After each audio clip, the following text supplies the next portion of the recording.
Hello guys, this is Lewis. Welcome to the last update and final reveal of the Lancaster in 1/72 by Airfix. What can I say about this kit? Is awesome. I mean, probably the best representation of the Lancaster in 1/72 scale. I know Revell Germany came out with a kit. I have that kit, and I know Hasegawa has that kit. Comparing the three, I think this is the best one. Okay, this is based on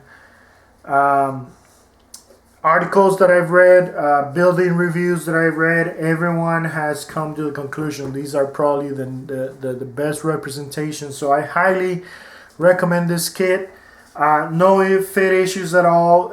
If you have any, make sure you check twice. Most likely it's gonna be the modeler, not the model. Detail, you could get away out of the box. Okay, I have the Edward Zoom detail set. You could deal without it. I mean, if you want to save some money, out of the box is just as good. Okay, what can I say? It's a great kit. If you've been watching my updates on this kit, this was my getting my mojo back project, and boy did it work.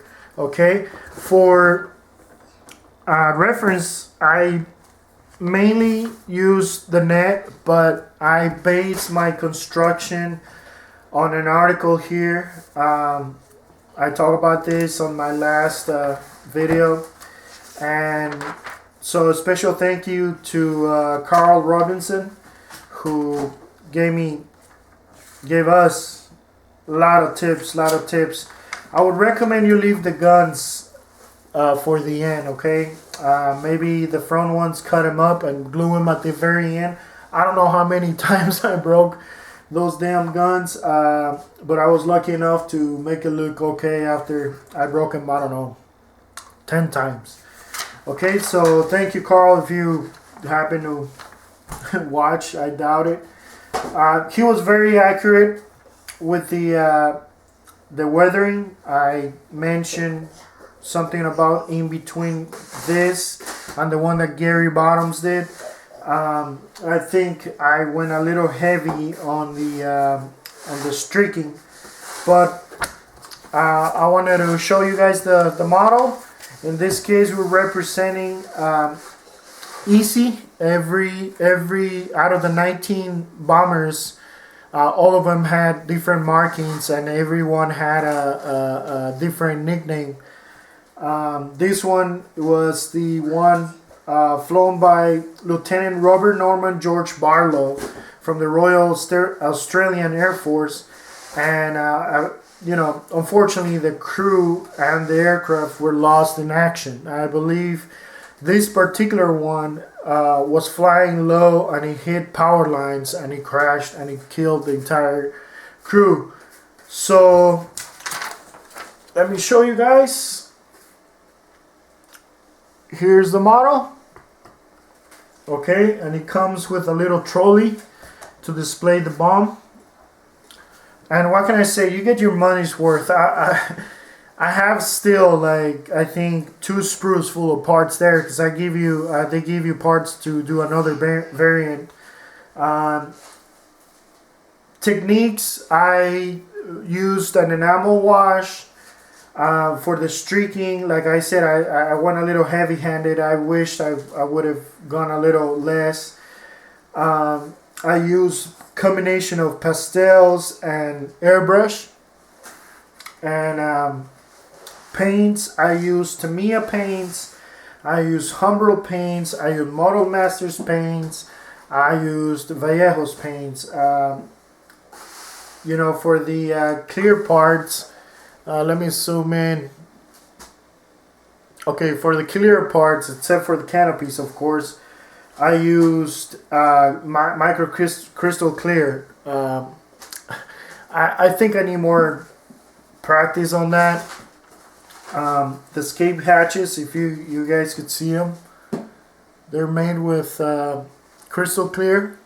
Okay, and this kit was a joy to build. Like I said, I lost my mojo mid-construction. That was over a year ago. I said to myself, I don't care about fit issues. I don't care if I make a mistake. I just want to complete the thing. And I'm glad I did. I just completion was in my mind, not competition. Okay, so this isn't a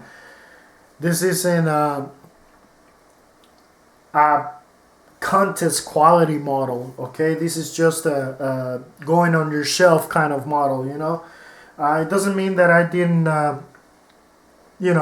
correct a few mistakes.